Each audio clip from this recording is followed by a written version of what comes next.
৩রা August কেন্দ্রীয় শহীদ মিনারে মুক্তির ইশতেহার ঘোষণা করবে জাতীয় নাগরিক পার্টি এনসিপি। দলটির আহ্বায়ক নাহিদ ইসলাম বলেছেন, আন্দোলন সংগ্রামে তরুণ সমাজ কখনো আপোষ করেনি, দেশ গঠনের এই যাত্রাতেও আপোষ করবে না। ইশতেহারে সকলের অর্থনৈতিক ও সামাজিক মুক্তির কথা থাকবে বলেও জানান তিনি। বলেন, নতুন বাংলাদেশ গড়তে প্রয়োজন নতুন সংবিধান। প্রতিনিধিদের তথ্যচিত্রে ডেস্ক রিপোর্ট। জুলাই যাত্রার অংশ হিসেবে সন্ধ্যায় সিরাজগঞ্জের পথসভায় অংশ নেন জাতীয় নাগরিক পার্টি এনসিপির নেতাকর্মীরা।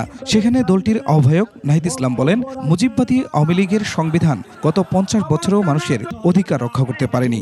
যেই সংবিধান গত 50 বছর ধরে বাংলাদেশের মানুষের অধিকার রক্ষা করেনি, বাংলাদেশের সমাজ রাষ্ট্রকে বিভাজিত করেছে, বাংলাদেশকে একটি অন্তর্ভুক্তিমূলক রাষ্ট্রে পরিণত করেনি, সেই সংবিধানের পরিবর্তন করে নতুন গণতান্ত্রিক সংবিধান লাগবে। এর আগে দুপুরে নাটোরে পথসভায় অংশ নিয়ে নাহিদ ইসলাম বলেন, এনসিপি সংস্কারের মাধ্যমে দেশ গঠনের পথে থাকলেও 5 আগস্টের পর বিভিন্ন পক্ষ সেই যাত্রা থেকে সরে এসেছে। যেই ছাত্র জনতার আহ্বানে আপনারা গণ অভ্যুত্থানে অংশ নিয়েছিলেন, সেই ছাত্র তরুণরা একটি নতুন রাজনৈতিক দল গঠন করেছে। সেই তরুণরা এখন দেশ গঠন করতে চায়। আপনারা সেই তরুণদেরকে সহায়তা করুন, সেই ছাত্র জনতার পাশে এসে দাঁড়ান। নাটোর যাওয়ার আগে রাজশাহীতে গণমাধ্যম কর্মীদের সাথে কথা বলেন নাহিদ ইসলাম।